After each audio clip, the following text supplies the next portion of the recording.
Hello guys, ये आपका topic है ह्यूमन हेल्थ एंड डिजीज़ के। इसके हम लोग 10 क्वेश्चंस की यहाँ पे 10 क्वेश्चंस की बेसिकली बात करेंगे। ठीक है, पहला है हेल्थ इज़ डिफाइंड एज, देखो नॉर्मल डेफिनेशन है, लिखा रहता है health is complete physical, mental and social wellbeing. तो फिजिकल पहले ऑप्शन में है, मेंटल दूसरे में, सोशल तीसरे में, तीनों है। तो option all of these are correct. ठीक है, first is fourth, all of these that are correct option. Second अगर आप लेके चलेंगे तो that is a disease, simply you can say which can be transferred from mother to child through placenta is। Simple है, यहाँ पे हमें एक चीज़ नोट करनी है कि सर इसमें से कौन सी डिजीज़ है जो एसटीडी है। जर्मन मिजल्स, ठीक है, ये ट्रांसमिट होती है थोड़ा बहुत। फिर सिफिलिस एसटीडीज़ हैं, एड्स एसटीडीज़ हैं। तो answer will be here also all of these. ठीक है, जर्मन मिजल्स प्रॉपर एसटीडी में काउंट नहीं होती है, ठीक है, लेकिन इसका आपका क्योंकि सेकंड और थर्ड एसटीडी है तो ये ऑल ऑफ दीज में आ गया। Then question number third, which of the following is a bacterial disease. इसमें बैक्टीरियल डिजीज की बात करनी है जो बैक्टीरिया से कॉज होता है। अब मुझे लगता है आपके सामने दिख रहा है, तो यहाँ पे आपके पास जो ऑप्शन आएंगे वो सिंपली आपके सामने मिल रहे हैं। देखो यहाँ मैं जैसे बात करूँ, ट्यूबरक्लोसिस बैक्टीरिया का नाम है, Mycobacterium tuberculosis that is a bacteria. फिर इसमें मीजल्स, ठीक है, मीजल्स आपने rubella virus, chicken pox, varicella zoster virus, rabies virus या रेब्डो वायरस। ठीक है, तो ऊपर के जो तीनों हैं, ये वाला, ये और ये तीनों वायरल डिजीज़ हैं। एक ट्यूबरक्लोसिस ऐसा है जो बैक्टीरियल डिजीज़ है। कभी पढ़ा हो तो ट्यूबरक्लोसिस को डायग्नोस करने के लिए भी एक आती है कंडीशन। आपको जनरली मैं कहूँ, ट्यूबरक्लोसिस को डायग्नोस करने के लिए हम पढ़ते हैं, दैट इज़ आपने पढ़ा होगा मेंटॉक्स या मॉन्टॉक्स। आपका डायग्नोसिस टेस्ट होता है, मॉन्टॉक्स टेस्ट बोला जाता है। ओके, देन उसके बाद थोड़ा सा अगर मैं बात करूँ इसके अंदर, क्वेश्चन नंबर ये आपके सामने फोर्थ वाला है, लिखा है डिफरेंट स्पीसीज ऑफ माइकोबैक्टीरियम। ठीक है, different species of Mycobacterium cause. देखिए पहली बात तो माइकोबैक्टीरियम जो कॉज करता है उसमें मैं बिल्कुल क्लियर यहाँ पे करूँ, हमें 3-4 डिजीज़ पता होने चाहिए, टेटनस, ट्यूबरक्लोसिस, लेप्रोसी, और इससे ज़्यादा माइकोबैक्टीरियम की डिजीज़ आपको पढ़नी नहीं है। Sir syphilis, treponema pallidum bacteria, diphtheria आपको पता होगा, इसका कॉरन बैक्टीरियम डिप्थेरी।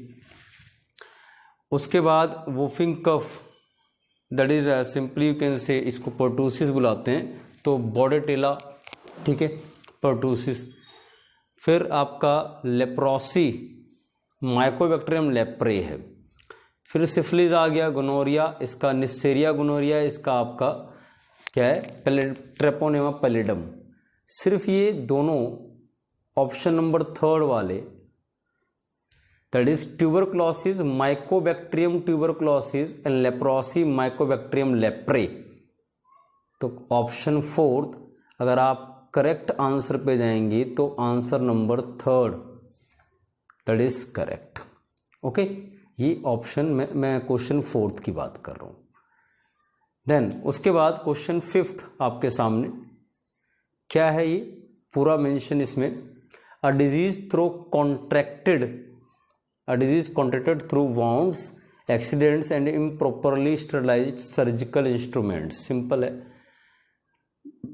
सर जो पूरी तरह से स्टरलाइज ना हो, सर्जिकल इंस्ट्रूमेंट लाइक कोई आप सीजर वगैरह जो बायोलॉजिकल यूज़ होती हैं, कोई फोर्सेप वगैरह, बहुत सारी चीज़ें, तो जो प्रॉपर स्टरलाइज ना हो, मीन जिसमें इन्फेक्शन लगने के चांस हैं, और या फिर आपको चोट लग गई हो या एक्सीडेंट हो गया हो तो आपके कांटेक्ट में एक ही बैक्टीरिया आने के चांस होते हैं, एक ही तरह का डिजीज़ हो सकता है, या तो माइकोबैक्टीरियम ट्यूबर आपका टेटनी आ जाए, या आप क्लोस्ट्रीडियम टेटनी बैक्टीरिया होते हैं और ये कॉज करते हैं डिजीज़ टेटनस। ये जो होते हैं आपको एक्सीडेंट वगैरह से, या जहाँ पे जंग या बोल दें कोरोडेड मेटल के प्रेजेंस होने के चांसेस हैं, तो ऐसा टेटनस के साथ हो सकता है। तो वाउंड चोट लगी है तो वहाँ कांटेक्ट में आ सकते हैं आप, एक्सीडेंट हुआ है तो वहाँ आ सकते हैं। इम्प्रॉपरली स्टरलाइज सर्जिकल इंस्ट्रूमेंट, तो उसमें आपको मिलेगा इनके बैक्टीरिया ग्रो करते हैं। तो आपके पास ऑप्शन यहाँ पे करेक्ट कौन सा होगा? टेटनस का। ओके, देन क्वेश्चन नंबर 6 है। 6 क्या है सर? 6 है which one is not spread by droplet infection. Sir tuberculosis पता है ना, खांसने छींकने से फैलती है। डिप्थेरिया खांसी वगैरह ये भी फैलती है। प्रोटोसिस ये भी फैलती है। निस्सेरिया गोनोरिया, ठीक है, वैसे ऑप्शन 4 होना था, यहाँ पे 3rd लिखा है।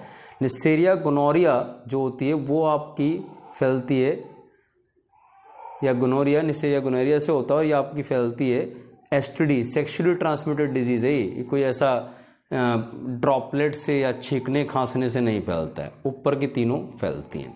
तो आपके पास क्या है, बोल रहा है कौन सा इसमें से है जो करेक्ट, जो नहीं फैलती है ऐसे ड्रॉपलेट वगैरह से? तो गोनोरिया, ठीक है, gonorrhoea will be answer 4th। Next one लिखा हुआ है कि भाई एंटमीबा, ओके, अभी बात हो रही है, मैं बोल रहा हूँ, लिखा हुआ है एंटमीबा। जनरली एंटमीबा की बात करें तो लिखा है एंटमीबा वाला जो है हिस्टोलाइटिका इज ट्रांसमिटेड थ्रू। देखो ये आपके एब्डोमिनल इन्फेक्शन में आता है। एंटमीबा हिस्टोलाइटिका अमीबाइसिस नाम की डिजीज़ कॉज करता है, या आप इसको बोल देते हैं कहीं ना कहीं अमीबिक डायसेंट्री। और ये डिजीज़ कैसी होती हैं, इनकी अगर मैं बात करूँ तो सिंपली ये आपके कॉन्टामिनेटेड फूड एंड वाटर से फैलती है। इसमें बेटे मैं बता दूं टाइफाइड वाले भी आ जाते हैं जो कॉन्टामिनेटेड फूड एंड वाटर से आते हैं। फूड पॉइजनिंग आ जाती है जिसको आप बोटुलिज्म बोल देते हैं, ठीक है। आपका एक आता है जिसको आप बोलते हैं कॉलरा, वो भी कॉन्टामिनेटेड वाटर से आता है। तो एब्डोमिनल इन्फेक्शन के ज़्यादातर चांसेस कहाँ से होते हैं कि भाई आप कॉन्टामिनेटेड फूड या वाटर इनटेक कर रहे हैं। तो option 3rd will be correct answer in this question. Okay, then उसके बाद क्वेश्चन नंबर आपका ये 8th है। सामने लिखा है malarial parasite can be obtained in RBCs of patient. Sir malaria के पैरासाइट, मुझे लगता है आप जनरली इसको अगर लिखना चाहें तो मलेरिया के पैरासाइट मीन्स आप किसको बोल रहे हैं? हम लोग यहाँ बात कर रहे हैं अबाउट प्लाज्मोडियम। प्लाज्मोडियम आप ओवेल, फाल्सीपेरम, प्लाज्मोडियम आपका यू कैन से एक और आप जानते हैं वाइवेक्स, प्लाज्मोडियम मलेरिए होता है, और एक प्लाज्मोडियम नोलेस्की। 5 स्पीसीज होती हैं। ये बोल रहा है कि हमारे आरबीसी में मिलता है, पेशेंट की आरबीसी में कब? व्हेन टेम्परेचर रीचेज नॉर्मल, नहीं, ठीक है। व्हेन टेम्परेचर रीचेज रिगर मतलब बहुत ज़्यादा कठिनाई से, few hour after temperature reaches normal. देखिए सिंपल है, जो मलेरियल पैरासाइट है प्लाज्मोडियम वो आपकी आरबीसी में ऑब्टेन होगा पेशेंट की। आपका टेम्परेचर जब बॉडी का राइज करेगा, मीन्स फीवर चढ़ने से अगर 1 घंटे पहले लगभग हम चेक करें पर्सन को, तो उसके अंदर मलेरियल पैरासाइट आपको आरबीसी में मिलेगा। तो करेक्ट जो ऑप्शन है अपने पास NR before rise in temperature. ये बात ध्यान रखना हमेशा, टेम्परेचर राइज होने से आपको बुखार चढ़ने से 1 घंटा पहले, ये आपका क्या है, that is you can say about malarial parasite. Then उसके बाद 9th क्वेश्चन अपने पास लिखा है recurrent high fever in malaria is due to.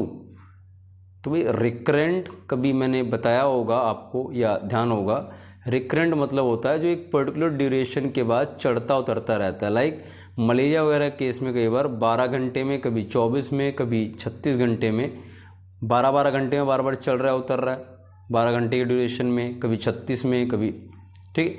तो आप जो है इसको बोलते हैं जब चढ़ता और उतरता रहता है उसे रिकरेंट हाई फीवर बोलते हैं। तो मलेरिया के केस में recurrent high fever is due to completion of, ये पहला ऑप्शन आएगा, एरिथ्रोसाइटिक साइजोगोनी।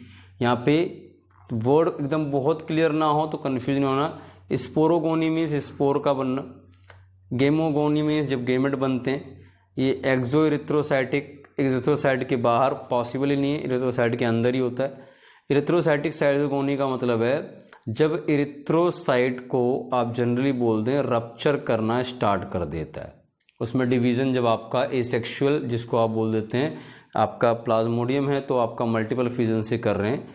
तो एरिथ्रोसाइटिक साइजोगोनी मतलब हो गया जब आरबीसी के अंदर ये डिवाइड करते हैं एसेक्सुअली और फाइनली इसको रप्चर करते हैं। तो आरबीसी को रप्चर करने पे जिसमें आपका स्टार्ट होते हैं सिम्टम्स मलेरिया के, उसमें ठंड लगना भी आ रहा है, उसमें आपका फीवर चढ़ना भी आ रहा है, रिकरेंट हाई फीवर, तो सब कुछ जो स्टार्ट होता है वो एरिथ्रोसाइटिक साइजोगोनी मीन्स जब आरबीसी रप्चर होती है।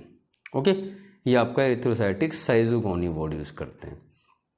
देन आपका इस वाले सेशन का फाइनल क्वेश्चन जो है अपने पास वो ये है, ठीक है, which of the following disease has been eradicated from the world. तो कोई एक सिंपल बात बता दूं मैं आपको, कभी पढ़ा होगा या जानते होगे, जो पॉक्स होते हैं वो दो तरह के हैं, चिकन पॉक्स और स्मॉल पॉक्स।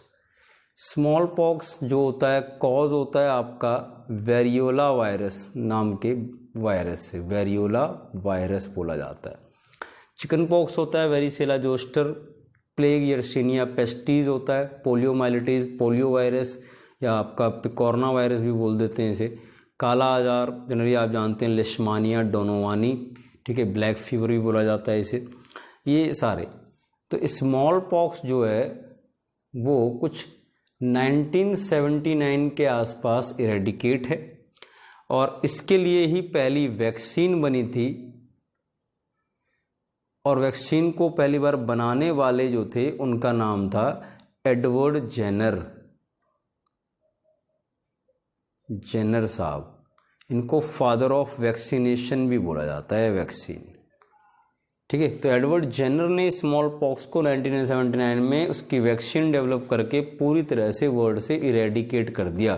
तो यहाँ पे आपके सामने क्या है, स्मॉल पॉक्स वो है जो कंप्लीटली इरेडिकेटेड है। ओके, तो ये अपना 10 क्वेश्चंस का एक सीरीज था, तो इसको ज़रा आप ध्यान रखें। ओके, चलिए, थैंक यू।